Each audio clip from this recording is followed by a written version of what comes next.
karena sakingnya dia lapar, dia nggak bisa makan. Akhirnya dia cari lauk, dia makan, ya bisa dibilang makan hewan liar lah, kayak gitu loh.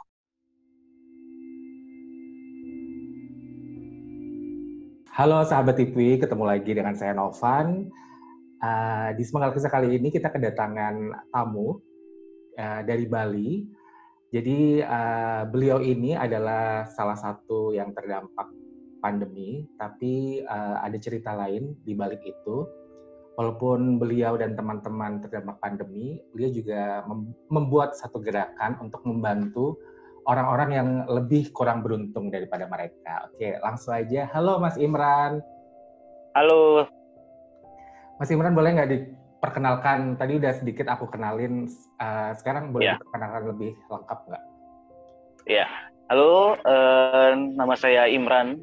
Saya dulunya sebelumnya bekerja sebagai karyawan swasta, dan karena kena dampak pandemik ini, jadi kita semuanya dirumahkan dan tidak bekerja udah 3 bulan lebih.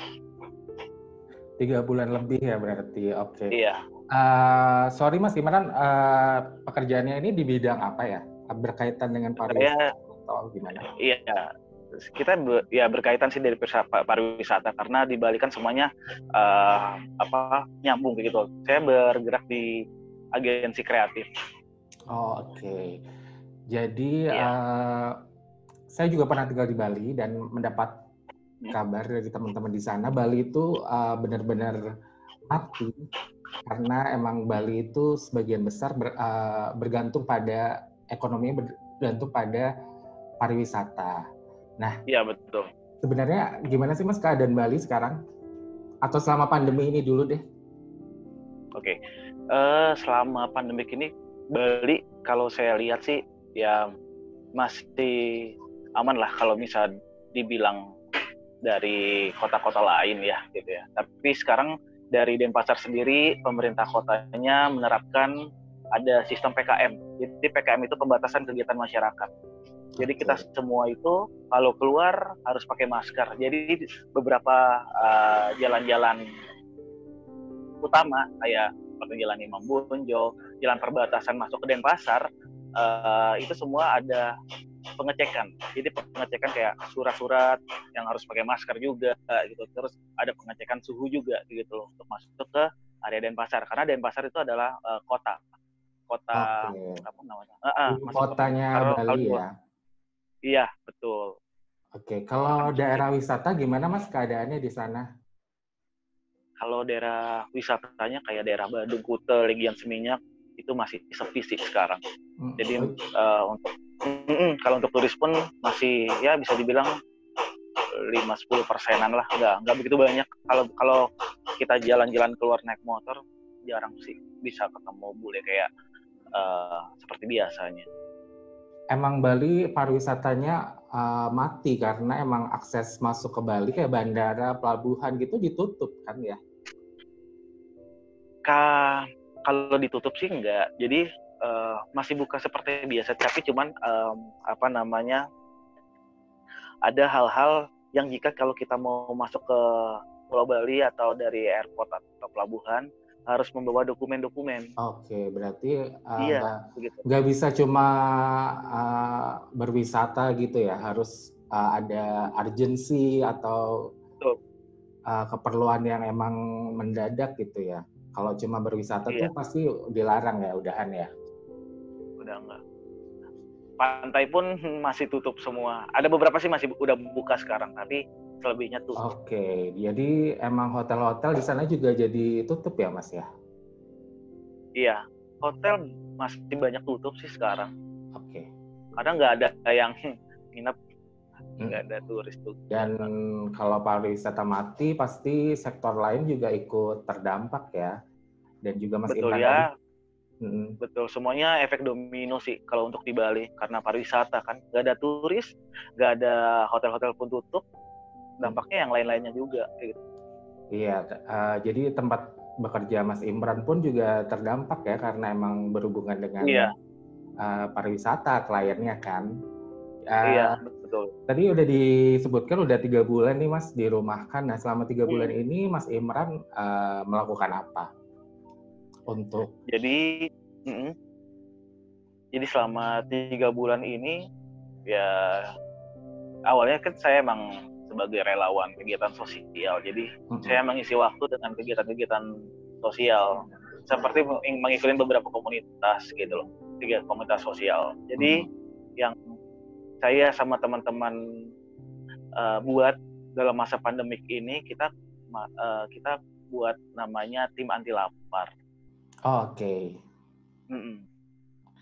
Oh, jadi ini yang sempat Mas Imran ceritakan ya sebelum video ini di-tag, Mas Imran dan teman-temannya ini membuat suatu gerakan namanya tim anti lapar. Nah, tim anti lapar ini tadinya gimana Mas terbentuknya? Oke. Jadi kita nih sama teman-teman ini bikin gerakan tim anti lapar, titik mulanya sih dari teman saya kayak gitu loh. Jadi ya kita tahu ya efek pandemik ini kita semua kena dampak dari PHK, dirumahkan, kita nggak dapat gaji, nggak ada pemasukan. Jadi teman saya ini karena sakitnya dia lapar, dia nggak bisa makan, akhirnya dia cari lauk, dia makan ya bisa dibilang makan hewan liar lah kayak gitu loh. Jadi sempat cerita kita merasa kasihan Iba gitu loh. Akhirnya kita bantu bantu untuk anak-anak kos atau orang-orang pekerja yang kena dampak. Awalnya sih kita buat dari April tanggal 28 kemarin, itu awalnya cuma 7 nasi doang kayak gitu loh.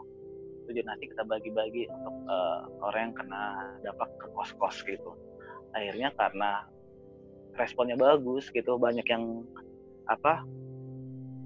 dapat support juga dari teman-teman yang lain, akhirnya jalan sampai sekarang pun udah mencapai 260-an request nasi yang diminta dari orang-orang gitu yang masuk ke WA kita.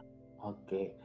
Itu anggota timnya itu siapa aja teman-temannya Mas Imran? Maksudnya mereka terdampak juga kah atau mereka masih bekerja gitu? Semuanya kena dampak sih kalau yang dari tim anti lapar semua. Dari berbagai macam background. Ada yang dokter, ada yang pekerja distro, juga ada yang pekerja kesehatan dan lain-lain. Ada guru juga gitu. Jadi semuanya kena dampak. Awalnya kita cuma 5, akhirnya ada beberapa support dapat, yang lainnya kayaknya ada sekitar 10 orangan deh.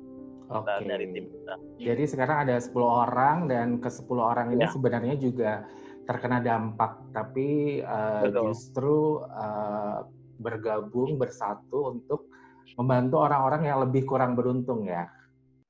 Iya. Karena emang saya dengar dari beberapa teman juga di Bali itu banyak anak rantau, banyak kuli bangunan dari luar Bali yang emang mereka terjebak di Bali, nggak bisa keluar, nggak bisa pulang ke daerah asalnya ya. Benar. Jadi orang-orang itu yang dibantu Mas Imran dan teman-teman.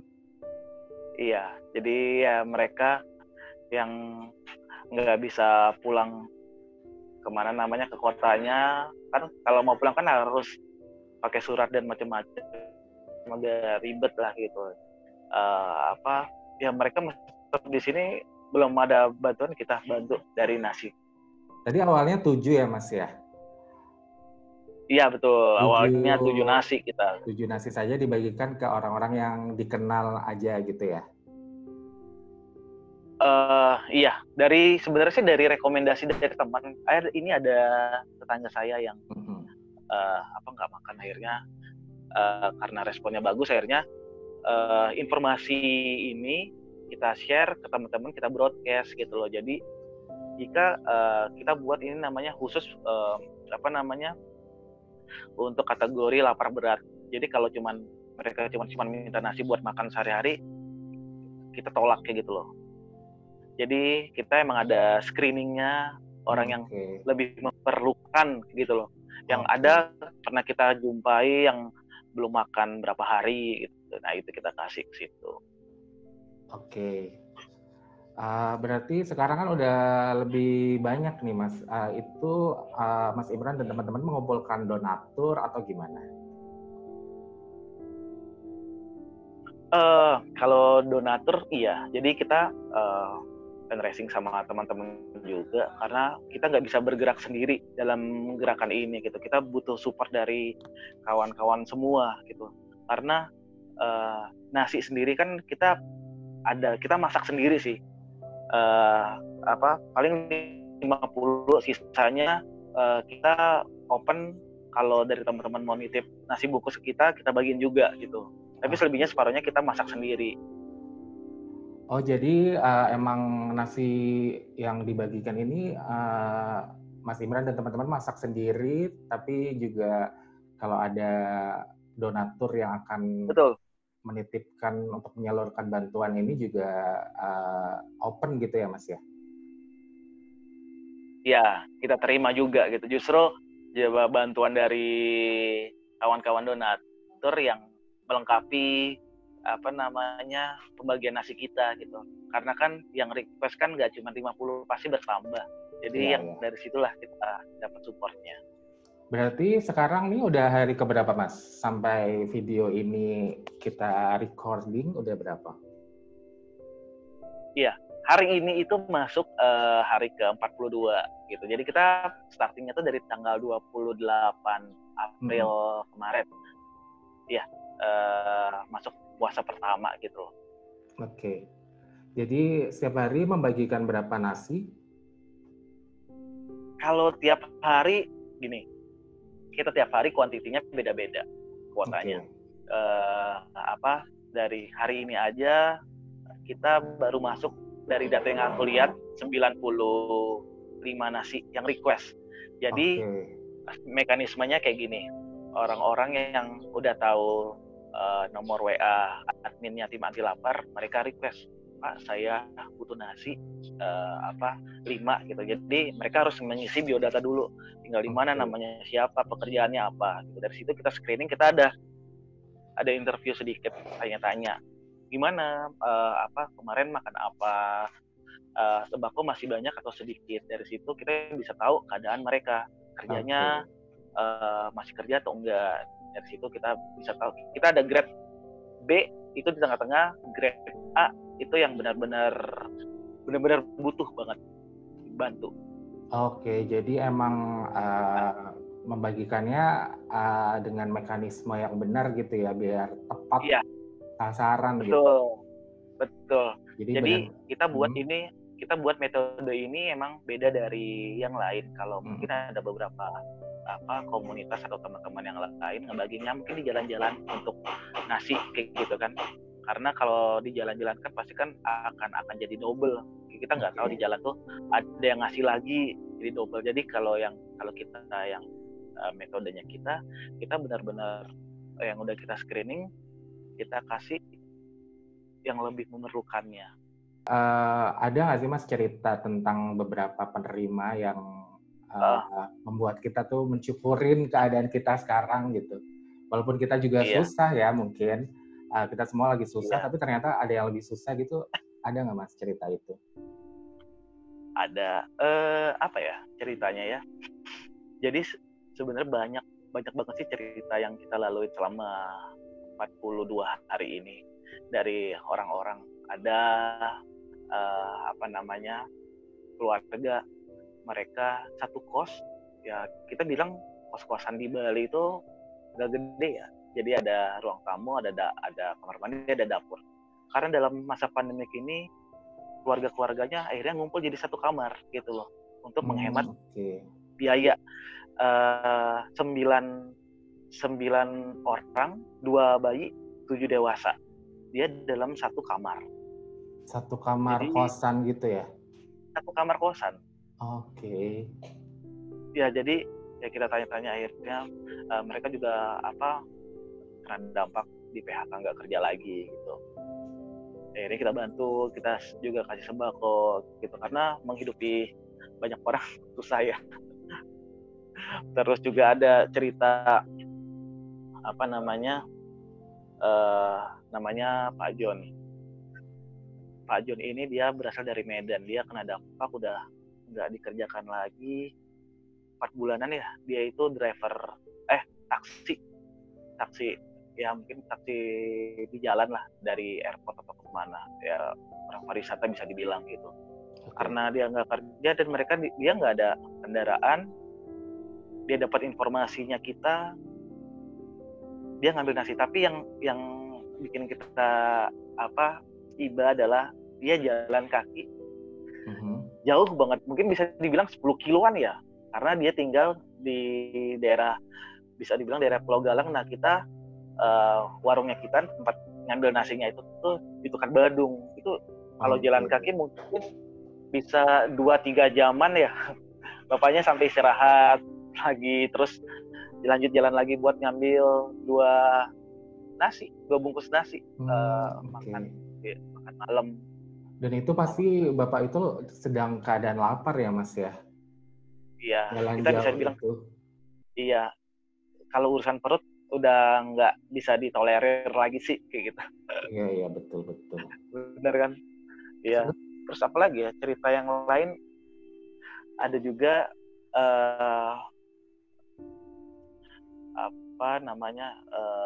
jadi dia ini dari timur, dari NTT apa dari Kupang apa dari Flores kalau nggak salah tuh. Dia satu kosan, jadi kebanyakan orang Flores kan emang ngekosnya itu kan kumpul jadi satu ya. Jadi mereka minta sekalian buat tetangga teman-temannya 11 orang, jadi kita kasih. Terus karena kita tanya gimana, udah makan belum? Ya Kak, kita lagi ini nih, lagi nyari keong sawah gitu loh, buat makan lauknya. Terus katanya nyari di sawah, ternyata diusir sama yang punya karena nggak boleh nyari-nyari di situ. Terus mencoba mancing ikan di daerah mana tuh kalau nggak salah, daerah Taman Pancing atau di daerah Benua, itu nggak boleh juga, diusir gitu. Karena PKM ini, jadi nggak boleh ada kegiatan-kegiatan kayak gitu untuk mancing atau dan sebagainya. Terus akhirnya dia pernah cerita, akhirnya dia nunjukin, aku dapat ini nih biawak, mungkin buat dia makan kayak gitu. Dia nunjukin fotonya. Ya itu untuk survive sih, dalam masa pandemi ini bisa dibilang kayak gitu. Jadi emang saking nggak punya uangnya, saking nggak ada pekerjaan, sampai nggak ada pekerjaan, mau makan apa aja gitu ya, sampai nyari-nyari hewan liar gitu kan, emang benar-benar lapar banget kan pasti. Iya, bener. Ya banyak cerita yang lain yang kalau diceritain sih gak cukup sih mungkin durasinya gitu. Ya ada dari anak kecil yang kerjanya buat menghidupin keluarganya, kelas 3 SMA, namanya Nurul gitu. Jadi beliau ini kerjanya ngursusin les dari rumah ke rumah. Karena masa pandemi ini ya lesnya akhirnya kan nggak ada gitu. Jadi dia nggak ada buat bantu keluarganya gitu. Jadi dia akhirnya ya syukur alhamdulillah dapat kontak kita rutin kita kasih. Kalau request pasti kita kasih gitu loh. Oke. Iya, berarti emang keadaan di Bali cukup parah ya, karena emang itu tadi, menurut saya Bali itu seperti Jakarta tapi ada di sisi agak timurnya Indonesia. Jadi emang orang-orang NTT, NTB, Sulawesi gitu tuh merantaunya ke Bali ya Mas? Bali, iya. Jadi emang di sana banyak banget orang-orang rantau yang sekarang juga terjebak di sana kan. That's why benar. Mas Imran dan teman-temannya membuat satu gerakan ini, tim anti lapar namanya, khusus untuk orang-orang yang benar-benar lapar. Dan ternyata itu pada prakteknya emang beneran ada ya Mas ya, itu orang-orang yang benar-benar jangankan untuk menyambung hidup esok hari gitu, untuk makan hari ini aja mereka bingung mau makan apa kan? Bingung, iya. Dari kegiatannya kita ini sampai sekarang ya, kita sangat bersyukur banget kita dapat WhatsApp Ibu terima kasih banyak, mereka kasih ucapan terima kasih udah bantu kita selama ini.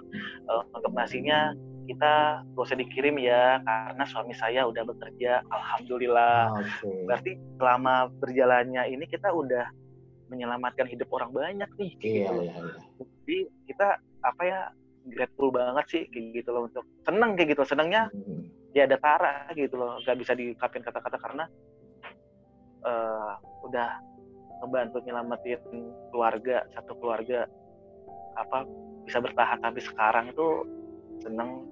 Itu mungkin goalsnya dari saya sendiri, nggak bisa apa-apa, cuman bisa ngasih bungkus aja kayak gitu. Tapi mereka sangat berterima kasih banget selama bulan ini udah dibantu kayak gitu.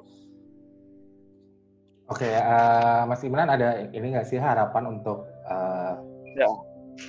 kita nggak tahu ya pandemi ini sampai kapan, tapi paling nggak harapan untuk setelah pandemi ini membaik gitu. Ya harapan saya sih semoga masa pandemi ini cepat berakhir, karena banyak banget sih yang kita ketemu di jalan, yang kita dapat informasi orang-orang masih ada sih yang belum makan apa-apa. Jadi karena suaminya nggak kerja, istrinya atau anaknya nggak kerja, jadi mereka nggak bisa memasukkan gitu. Ya semoga kita juga bisa bantu lebih banyak lagi dan program ini masih bisa terus, dan teman-teman juga bisa support kegiatan-kegiatan sosial yang seperti kita ini, karena banyak banget kegiatan yang seperti kita gitu ya, walaupun gak banyak ataupun ini saling bantu lah. Banyak program-program dari komunitas, dari organisasi yang keren-keren gitu. Ya kita nggak tahu sih masih pandemik ini bisa lama atau sebentar gitu, bisa bulan atau setahun, atau kita nggak tahu. Ya setidaknya kita harus tetap survive, harus tetap memiliki akal sehat lah, jangan sampai ada pikiran-pikiran yang macam-macam, karena dampak pandemik ini kita semua pasti susah gitu. Tapi dari susahan kita banyak orang-orang dari kita yang bergotong royong untuk membantu sesama. Itu aja sih dari harapannya.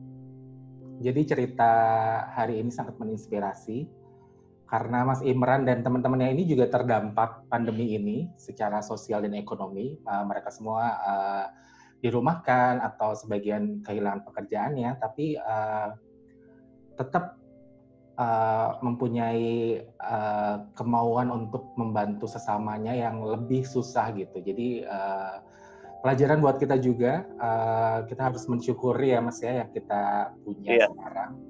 Di luar sana banyak sekali orang-orang yang lebih kurang beruntung daripada kita gitu kan ya Mas ya. Kalau kita punyanya tenaga, ya kita bisa bantu tenaga. Kalau kita punya sedikit materi, kita bisa bantu materi, gitu kan ya Mas ya? Iya, betul. Ada ini nggak Mas, pesan buat mungkin beberapa para penerima bantuan nonton tayangan ini, ada pesan yang mau disampaikan nggak? Yang penerima bantuan ya, yang nonton ini ya? Iya. Pesan saya sih,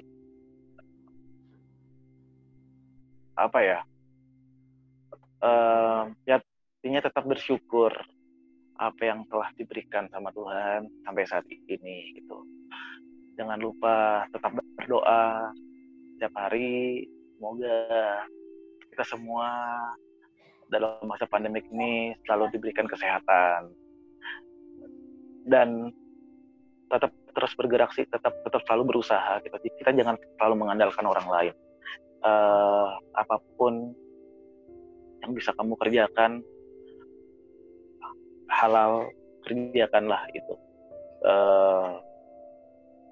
Jadi intinya ya jangan sampai hilang akal sehat aja sih gitu. Tetap terus bersyukur dan positif. Ya. Itu aja. Ya.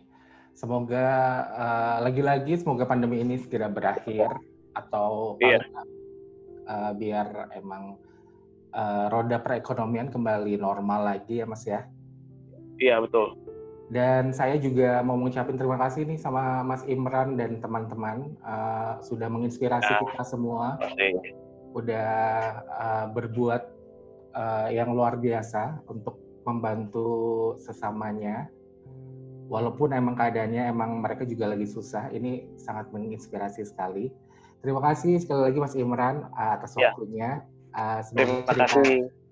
Semoga cerita ini menginspirasi kita semua untuk tetap saling bergandengan tangan untuk menghadapi keadaan yang lebih susah.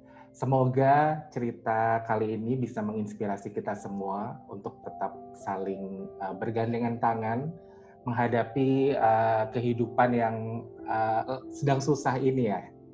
Terima kasih Mas Imran, sekali lagi sahabat TV, terima kasih. Sampai ketemu lagi di cerita sepenggal kisah lainnya.